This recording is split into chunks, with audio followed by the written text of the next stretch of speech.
Okay, we are live. Looks like we have a couple people in the session. Just give it a couple more minutes there, Keely. Okay, great. Hello, everyone so far.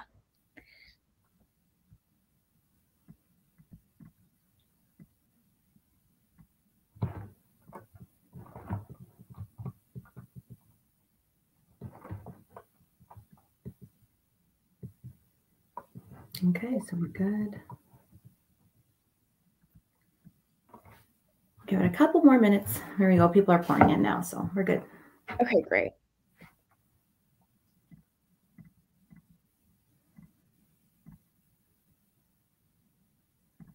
And there's Jeff. Jeff just joined us. Hey, Jeff.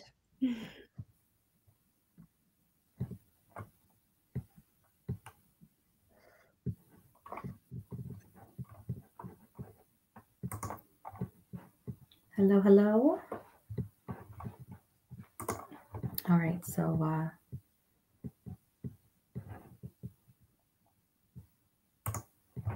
perfect. Okay, so you know what? I'm sure that we'll have a couple more people joining as they're kind of picking and choosing their sessions, but we can get started here. So good morning, everyone, and thank you so much for being here today. Today's topic and the session that we're going to be listening to today is going beyond compliance. It's about accessibility. Really looking forward to this. My name is Miriam Chamberlain, your event host today. It's my absolute pleasure to introduce you to our speaker, Keely Cat Wells. Welcome, Keely.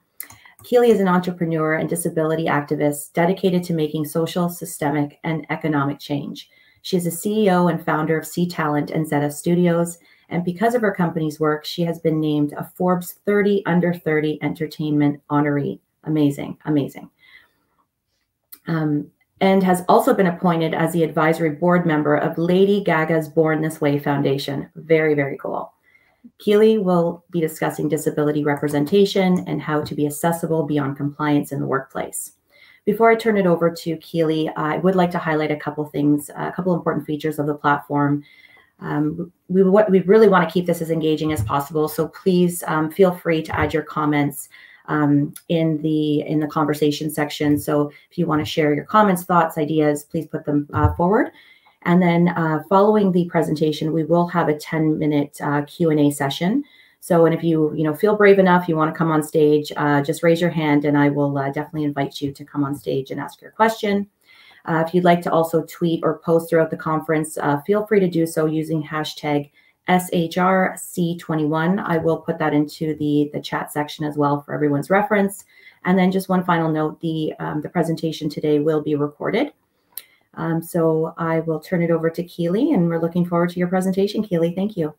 Amazing. Thank you so much. Hi, everyone. So my name is Keely, and my image description is I have long, blonde, rather messy hair today. I'm wearing gold-rimmed, large square glasses, and behind me is a film light to my right and a kind of workshop setting behind me. So what is beyond compliance and why is it so important? Firstly, I'll dive into a little bit about me. So I was misdiagnosed for a very long time, and I was consistently told by the medical system that I didn't look sick. And when I was finally given the right treatment, I had many surgeries, and I left hospital in a new body that happened to be disabled. I quickly realized that the world around me was no longer built with me in mind. When I was recovering, I took the leap of faith and moved to Los Angeles, the heart of the entertainment industry and where it is slightly warmer than England. After just a few months of being there, I lost a job, not because of my disability, but because of Hollywood's ableism. Ableism is basically the discrimination against disabled people. I went to events and I heard everyone saying, diversity is this seat at the table. But I was saying, what if we don't have access to the door to get to the table? And that's why I founded my company, Ctalent, which is a talent management company. We represent high-profile deaf and disabled talent, and we also consult for companies, helping them become inclusive beyond compliance and tapping into an untapped trillion-dollar market at the same time. So we work by the social model of disability. The social model of disability basically says that People are disabled by barriers in society, not by our impairments or difference. Barriers can be physical, like buildings not having accessible toilets, or they can be caused by people's attitudes or difference, like assuming disabled people can't do certain things. The social model helps us recognize barriers that make life harder for disabled people. Removing these barriers creates equality and offers disabled people more independence, choice, and control. Not every disabled person uses the social model, and that's okay. How everyone talks about their own impairments or disabilities is up to them. Examples of the social model in action is, say you're a disabled person and you can't use the stairs, and you want to get into a building, but there's a step at the entrance. The social model basically says that the problem is with the building, not the person, and would suggest adding a ramp to the entrance. Another example would be, say you're a teenager and you've got a learning difficulty, and you want to live independently on your own in your own home, but you just don't know how to pay the rent.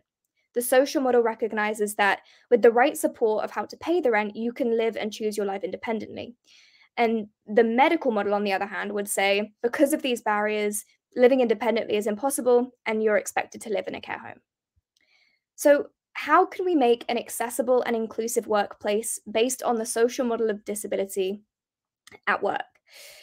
So, firstly, implementing universal design.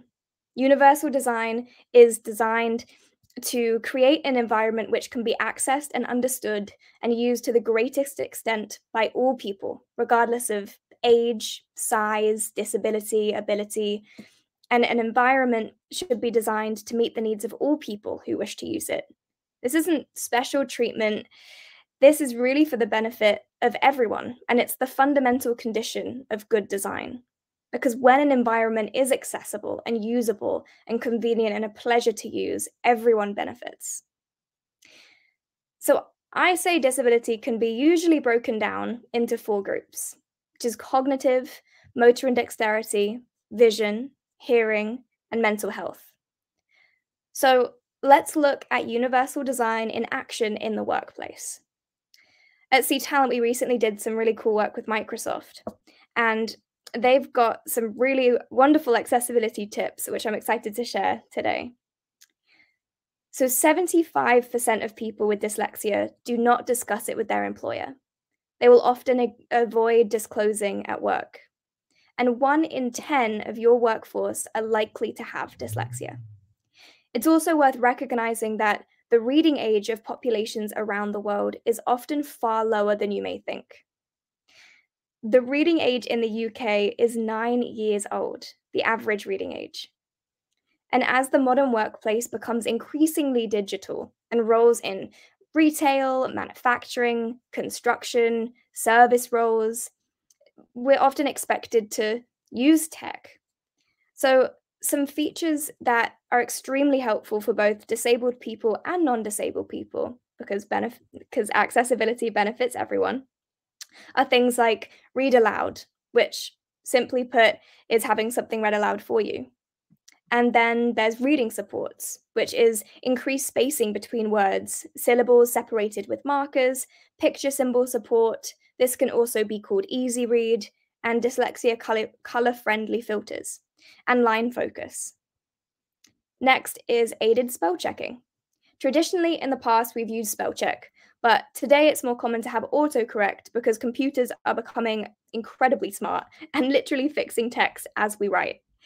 For example, on LinkedIn and Gmail, AI suggests options for us to reply to messages. And this is handy for all of us, but also supports those who find writing difficult. Then there's dictation, which is a really fast and accurate way to get words down on a page. Emojis can also be a great way to communicate, used in moderation. Subtitles are also not just for those who are hard of hearing, but also really help with literacy. Many people with cognitive disabilities, such as dyslexia, will often be your highest performers when it comes to communication and creativity.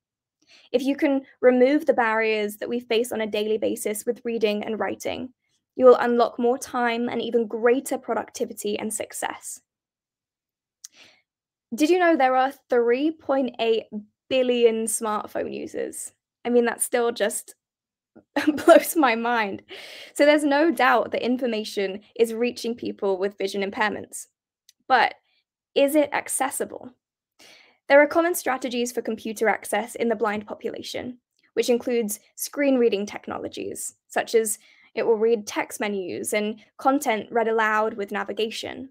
And then there's things like Braille integration, where you can connect Braille devices for input and output. You'll also find great screen readers built in completely free of charge in mainstream devices. This is a great example of universal design. And on a Windows device, it's called Narrator. On your iPhone, it's called VoiceOver. And on Android, it's called TalkBack. Now, for people with low vision in the workplace, there are often a number of tools that everyone should know about. The first is Magnified Everywhere. Another feature, which is becoming very mainstream and a personal preference for everyone now, is dark mode. And then you've got light mode and high vis. This can also make all text incrementally bigger on your phone and PC and now Mac. And finally, there's Read Aloud and the immersive reader. For many people, Read Aloud is the support solution that works for everyone. All text can be read aloud, and synthetic text-to-speech is amazing. Now, in the past few years, I think there's been a really fascinating journey in the area of mental health and technology. I still get asked if mental health can be considered a disability, and the answer is yes, of course. This year, I started working with the Born This Way Foundation, which was founded by Lady Gaga and her mum, Cynthia. And they have done some groundbreaking research into the connection between mental health and kindness. So I encourage you to keep that in the forefront of your mind as we go through this section, which is kind of talking about mental health and digital technology. So if we think about the amount of time that we spend in front of our computer, it's quite incredible. I mean, there's so many blurred lines between work and home and just constantly being online in front of our computers. So it's so important that we look after our mental health and we take deliberate action to monitor our use. So a few stats that can kind of help you understand mental health and why it is so important. So 1 in 6 people experienced mental health problems in the last week, just in the last week. These include things like depression, anxiety, PTSD, stress, and sleep problems. Sometimes our technology can exacerbate mental health problems. Microsoft gave us some very handy stats. So 87% of people now read work emails outside of work hours. 30% of people check their inboxes and their social medias before they get out of bed in the morning and before they go to bed at night. 55% of adults say that they were overwhelmed by the amount of information that they have to take in. So we have to have this conversation in the workplace. It's so important. We should offer best practices to combat some of these trends. First of all, I suggest considering adding quiet settings to your chat applications. Allow yourself to watch meeting recordings, because not every meeting is super important to attend in person. And monitor your own personal work habits. Let AI suggest some actions for you, and find time to book a lunch break. I find, for me, simply adding a lunch break into my daily schedule can help enormously. And then also playing your emails out loud. I think it's great when you can kind of go for a walk and then just listen to your emails. I think that's very helpful. Now, for someone who is deaf or hard of hearing, exclusion occurs when information is conveyed only through sound. The degree of hearing loss varies across a wide spectrum, constantly causing different types of barriers. As a result, solutions to these barriers must be varied and allow the user to choose what's most appropriate for them. For example, someone with moderate hearing loss may benefit from using hearing aids as a means of listening to video content instead of only having to use the option of reading closed captions. Users should be able to enhance their experiences to match their needs without having to resort to solutions that fall short. 1 in 6 people have a form of hearing loss, and it's often a hidden disability, one that people don't often disclose. So it's important that we recognize the differing needs of people who use sign language and those who use captioning and subtitles. Many people use both, but you should respect an individual's personal preference. A great place to start with, and something that could be everyone's responsibility, is for inclusive video meetings. First of all, encouraging everyone's cameras to be on and opting for simple backgrounds or blurred backgrounds, because many people lip read, so you make it much easier for them and then they don't have to ask. Offering captions or transcription services or both. Another great tip is to record those meetings as video. An important tip is to also mute when other people aren't speaking to avoid people speaking over each other. And this isn't just great practice, but it also supports caption accuracy and eliminates competing noise. A few other specific user settings and tools that can help people who are hard of hearing and deaf is to have sign language interpreters. You can pin them as well to make sure that they're always visible. And then you can right-click on a frame to see the whole person. And you can do this with Teams, Google Meet, and Zoom.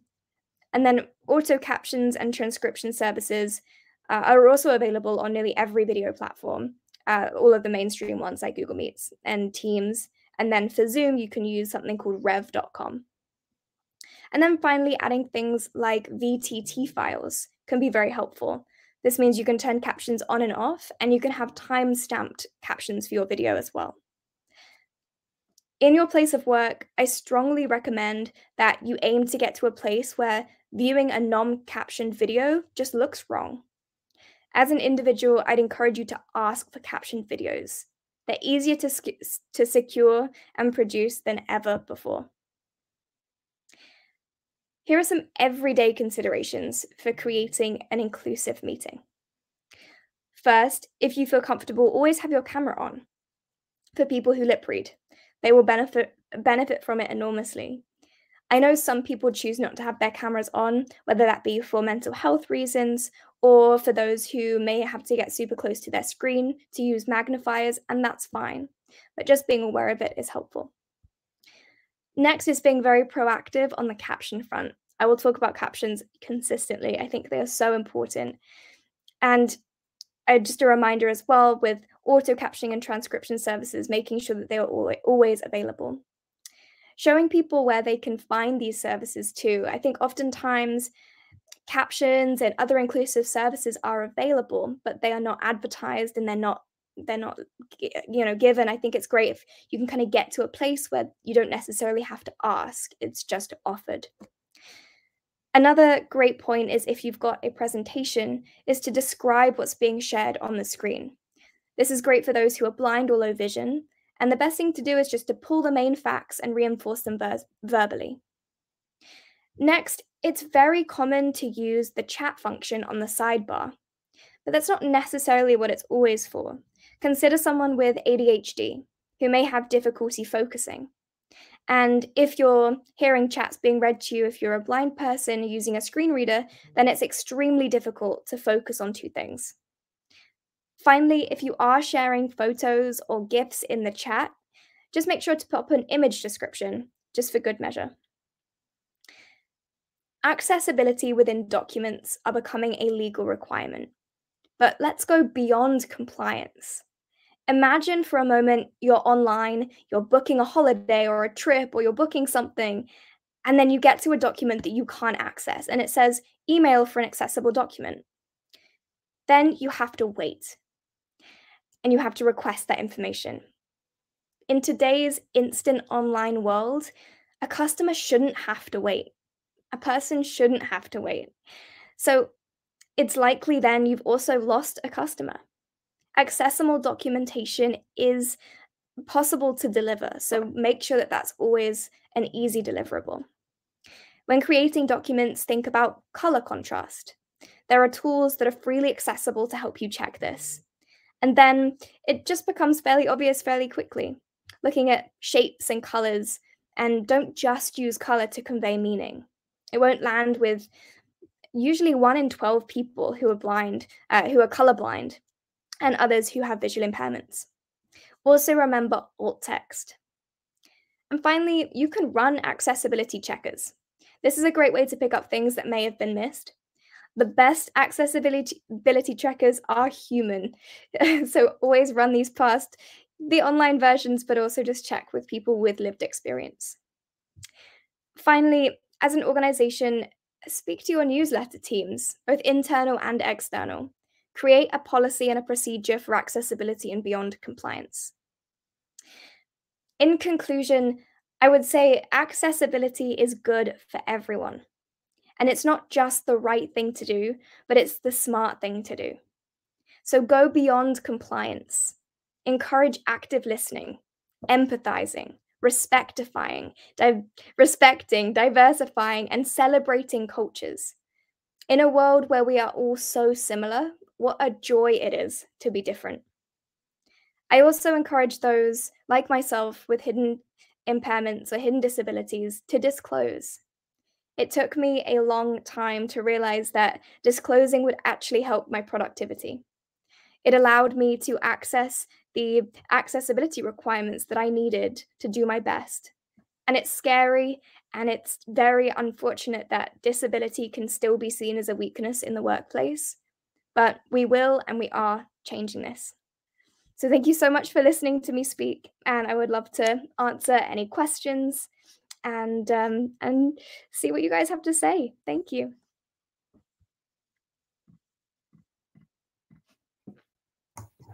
Thank you so much, Keely. That was very comprehensive and covering off many different areas of how we view disability, or even educating even on the mental health side, which is such a big one right now in the world of HR, and ensuring that we have resources available for our employees. But some probably don't understand that mental health is in fact considered a disability. So how do we support that, and what kind of actionable items can we put forward? I'll turn it over to the audience if anyone has any questions. I have a couple, but I'd love to hear from the audience, or if anyone wants to come on stage. But maybe Keely, while we're waiting for that, maybe we could maybe do a bit of a deeper dive on what are some actionable items that we can take as HR practitioners in our workplace. Yeah, I think setting up things like employee resource groups are very helpful.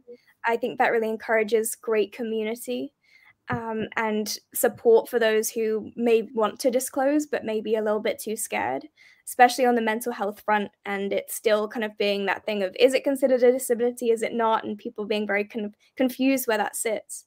And then I also think having panels and discussions within an organization internally is great. So you're not just discussing these subjects with your internal kind of employee resource group, but also broader internally with everyone.